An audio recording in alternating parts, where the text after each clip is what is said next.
Yeah, so this session kind of is focused on showing the things that have changed in Scholia over the last year or so. So this is not a general introduction to Scholia, but still in brief for those who don't know about it. It is a tool to provide profiles of person, organizations, topics, publishers, things that are relevant in scholarly contexts. And we will see some of those profiles on the way. Additionally, we start with the Zika virus. And from there, we will then branch out to a number of things. While this page is loading, I'll go back to the statistics page. So this is also new. We originally had this on the landing page. Here, this gives you an idea about the dimension of the content that is in Wikidata. So we have 13 billion triples, 284 million citations, 134 author name strings, and so on. Some of those things were already mentioned in the State of Wikisite lecture earlier on. But there are also a number of things that we didn't talk about yet. So for instance, protein data bank identifiers or identifier grid IDs for institutions and so on. So there's lots of things going on here, and this is just a snapshot of some elements of it. What Scholia does is it allows you to look at the things beyond what is on a particular wiki page. So if we go for the content that is on a particular wiki page, you see here, well, this is the language and some tools. But basically, in terms of structured information, you have this instance of an image. And so these are the statements that we have here. That's not too few, but maybe on the order of 24 or so statements here, plus a few identifiers. Yeah, a few dozen identifiers. So that's it, what we have on the page itself. But this profile here pulls information from a number of related parts of Wikidata.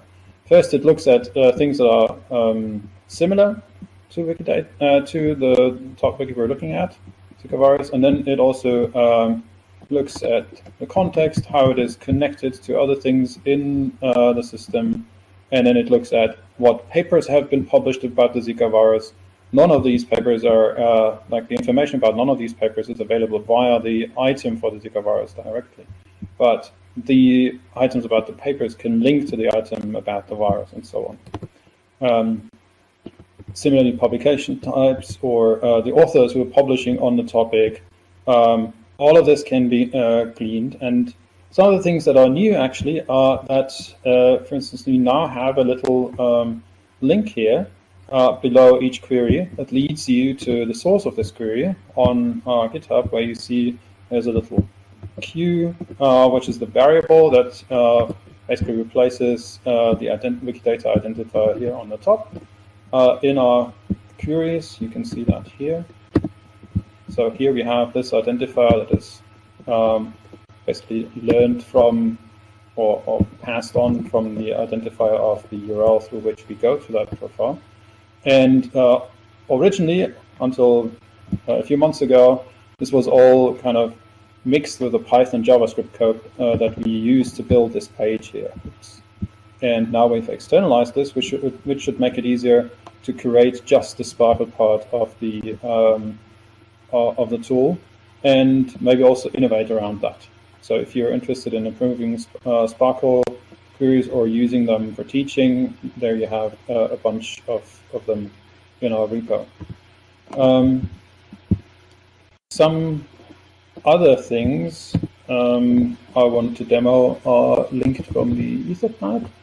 So yes, statistics I've already shown, the externalization, and integration with the author disambiguator. So for instance, I can go for any topic. Let's go back to the Zika virus here. I can basically add /curation to the URL.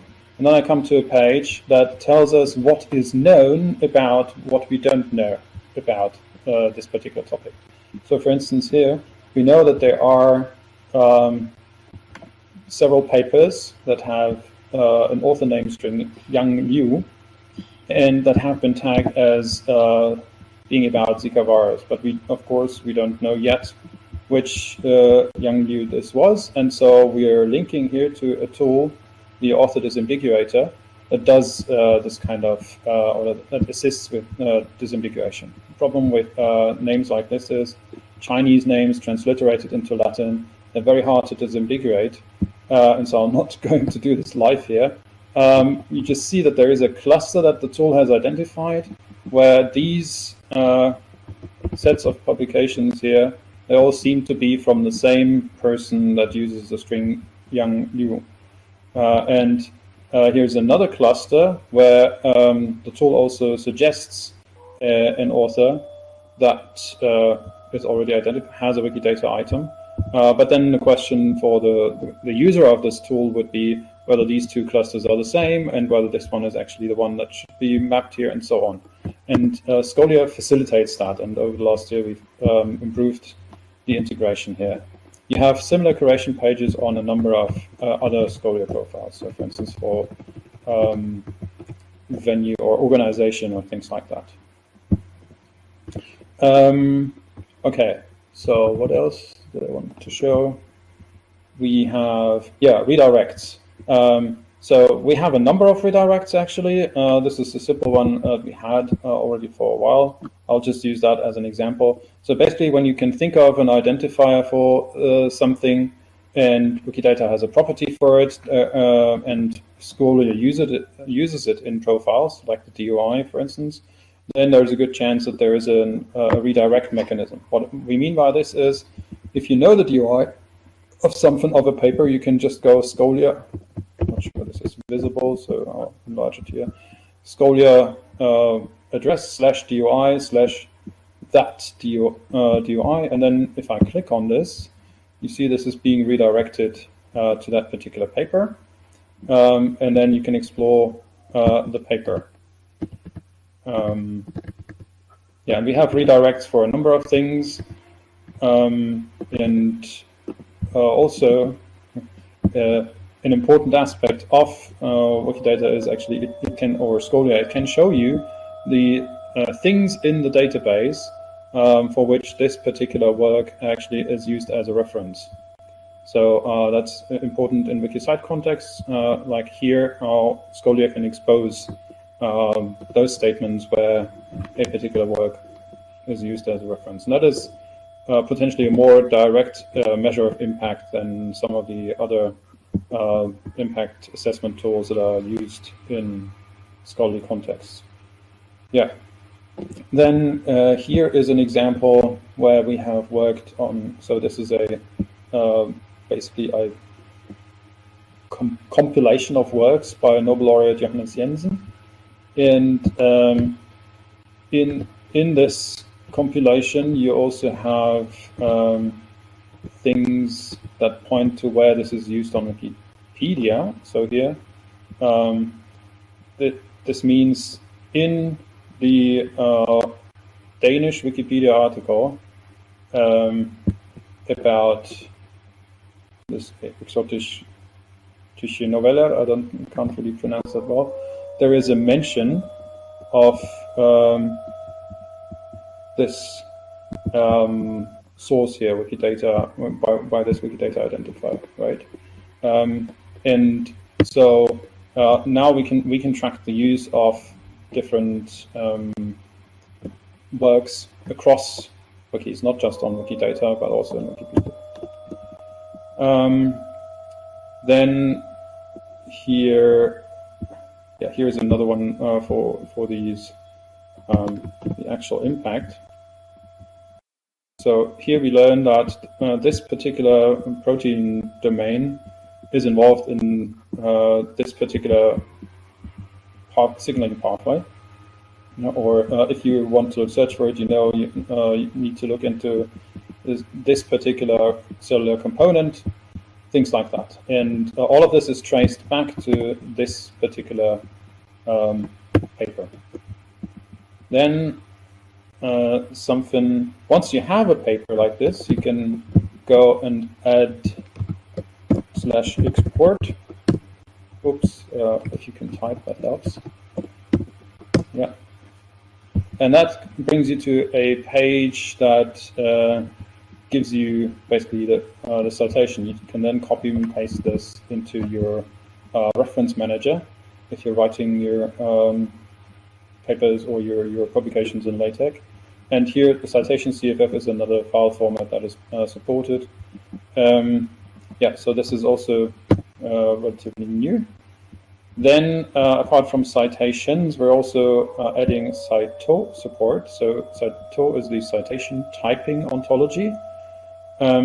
That is basically a way to express things that are known about a particular citation. So let's dive into some examples. So for instance, if paper A cites paper B, then it can cite it as an authority, for instance, or it can paper A can express that it uses the same method as the method that was described in paper B, or paper A just discusses the work that was used in paper B. And this ontology has been around for essentially a decade, hasn't been used much by the scholarly world yet, but in Wikidata we're building a prototype to basically express these things and to show the powerfulness of such an approach. And we're applying this, to, for the moment, not a large number of papers, but still it's good enough for a prototype, right? And you can see which journals are getting this kind of treatment. And yeah, we could add additional things, for instance, about the topics or the people or so on. And finally, we also added support, or we improved the support and documentation on GitHub, but since GitHub is not open license, I'll not show too much of it. So that was the rundown that I wanted to give, and now I wanted to open the floor for questions or further comments or requests to demo a certain other feature.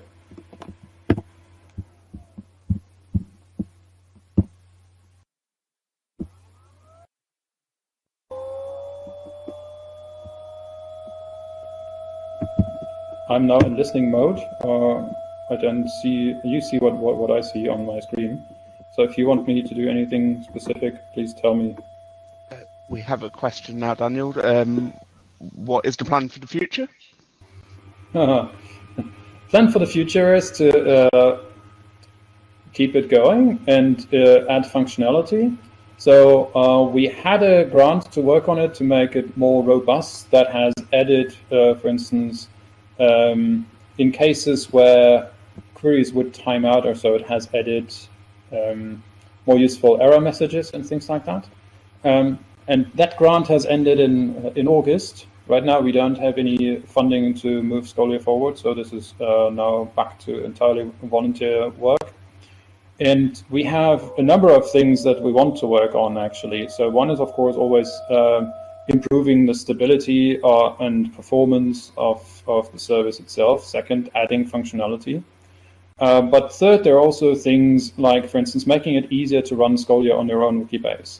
We have taken some steps in this direction already over the last year by working on some places where, for instance, Wikidata was hard-coded as the source of our data and replacing that with variables that you can then replace with your own Wikibase instance. But this adaptation or this generalization is not finished. Then we, of course, are interested in exploring to show more data.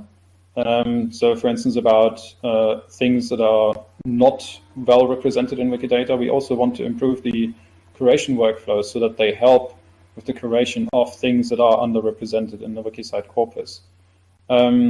We have started to work on internationalization. So there are some prototypes in which you can actually browse the Scholia interface in languages other than English.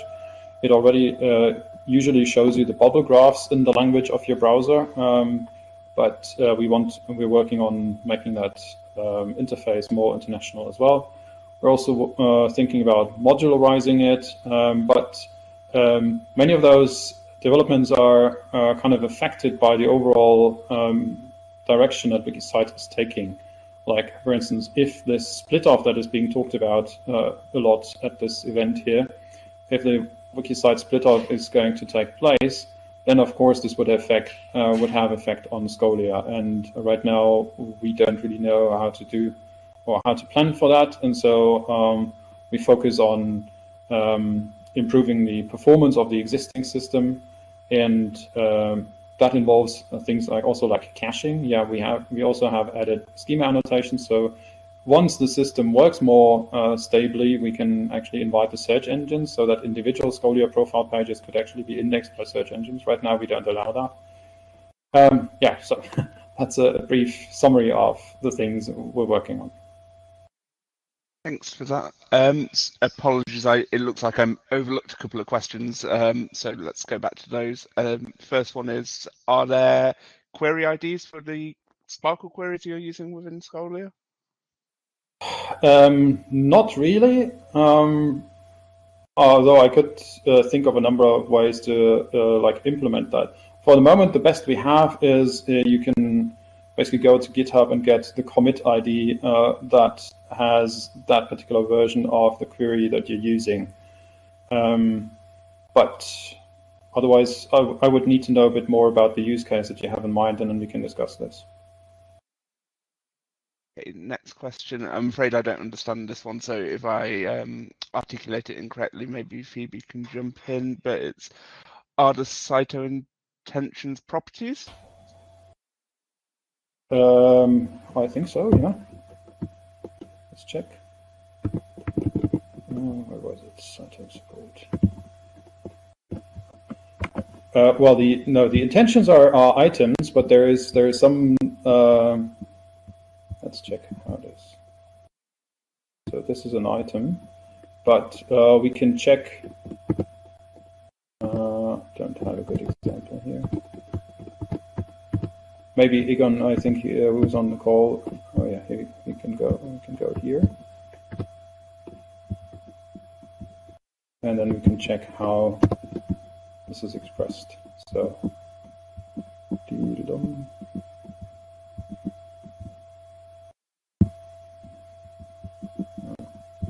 don't find it right now.